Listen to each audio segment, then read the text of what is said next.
Hello, students. This is Mrs. Shepard here. This is just a audio of the reading for Module 1D.2, which is World War I Begins. It says Chapter 11, Section 1, but in our last unit, we looked at, or the last lesson that we did, we looked at how the United States became an imperialist power. So now we're going to learn about how war broke out in Europe and the United States tried to remain neutral, but we really couldn't. We're not going to worry about this diagram here yet because we've got to read the passage in order to understand how to fill out this chart, which is focusing on factors that led the United States to enter into World War I, which is what sped up our entry, and then factors that slowed us down that made us say, hey, wait, we really don't want to get involved in this war. So long-term causes of World War I. And this leads back to our prior lesson on the simulation. So what conditions led to war?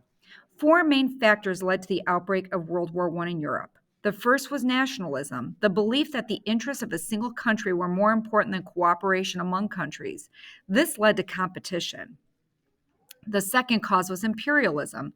Countries tried to increase the power and influence around the world. This led to conflicts among them. The third main cause was militarism. Militarism meant building up armies, navies, and other armed forces. It also meant using them as a tool for negotiation with other countries. The fourth cause was the alliance system. Some countries in Europe had made treaties promising to defend each other. These mutual defense treaties placed European countries in two main groups. The Allies were made up of France, Great Britain, and Russia.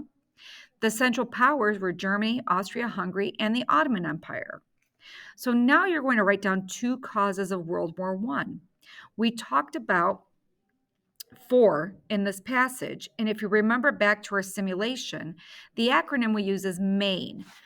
Why do we use this? Because the M stands for militarism, the A in MAIN stands for allies, the I stands for imperialism, and the N stands for nationalism. So remember the word MAIN, and you'll always be able to remember at least two, if not all four causes of World War I. An assassination leads to war. What sparked the war?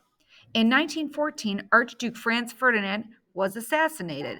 He had been the heir to the throne of Austria-Hungary. His killer was a Serb who wanted to unite all Serbs, including those in Austria-Hungary, under one government. This touched off an action to punish Serbia. The war could not stay small, however. The alliance system pulled one nation after another into the conflict. If a nation had sworn to protect another nation, it had to declare war on the nation's enemies. Germany and Austria-Hungary were facing France, Great Britain, and Russia. So why did the assassination lead to fighting? Because of the alliance system.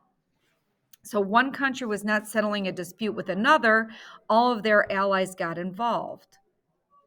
The fighting starts. Where did the fighting begin? Germany began by invading Belgium. It planned to overrun France and then attack Russia, which is on the other side. The British and French could not save Belgium. They did, however, manage to stop Germany's advance. By the spring of 1915, two lines of deep trenches had developed in France. Germans occupied one line, the Allied occupied the other line.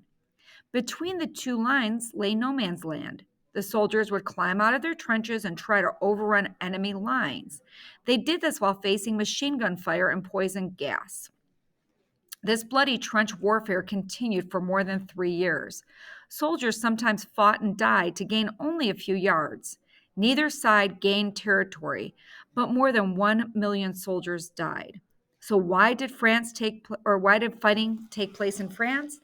Because Germany invaded Belgium and France was able to stop them in France, and that's where Germany was trying to advance and take more of France, and France was stopping them from coming further into France, and then the series of trenches developed. So why did fighting take place in France? France stopped Germany's advancements, and trenches were created. American neutrality. In the United States, public opinion about the war was strong but divided. Many naturalized U.S. citizens still had ties to the countries they came from. Many immigrants from Germany, for example, sympathized with Germany. Socialists saw the war as an imperialist struggle between German and English businessmen, meaning that um, people who were not for capitalism saw this war as being about money. Pacifists believed that all wars were bad. They urged the United States to set an example for peace.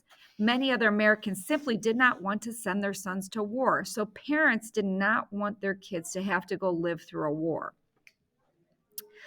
Americans tended to sympathize with Great Britain and France. They shared a common language and heritage with Britain. They were horrified at Germany's brutal attack on Belgium, and they had strong economic ties with the Allies. So, what were three things that influenced Americans' feelings about the war? So, one would be that naturalized citizens um, sympathize with Germany. Another might be that socialists saw that it was about money, not about you know, someone aggressing towards another country. Some people just believe that all wars were bad. And then another thing is that the Americans tended to sympathize with Great Britain and France. We had at one point been a part of, the British Empire when we were colonized by Great Britain. And then another is that parents did not want their sons to go to war. So the United States enters the war. Why did the U.S. join the war? The war affected American shipping. Great Britain set up a blockade along the German coast to keep goods from getting through. American ships would not challenge Britain's blockade. Then Germany began to attack ships going to Great Britain. Some Americans died in those attacks.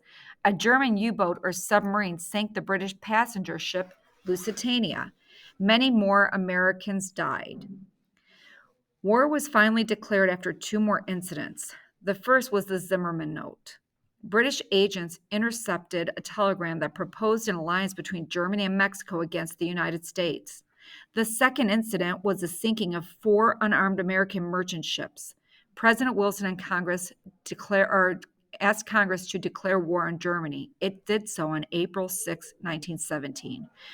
So, what are three important incidents that led to the United States declaring war? The sinking of the Lusitania, which had Americans on it, the Zimmerman Note, which proposed an alliance between Germany and Mexico, and then four unarmed American merchant ships were also sank. All right, now you'll go back and you will take a look at this chart here.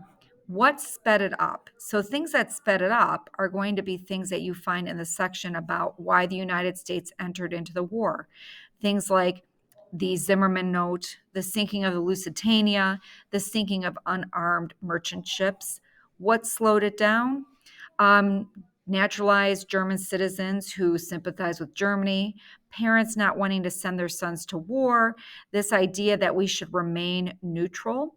So, we were trying to be a neutral nation, and this made it difficult for us to do so. Another thing that slowed it down was pacifists did not want us to be involved in war, and they wanted us to be a symbol of peace in the international community. Okay, now what you'll do is you'll go to Schoology, go to 1D.2, use the Quizlet to review, and then take your exit ticket for 1D.2.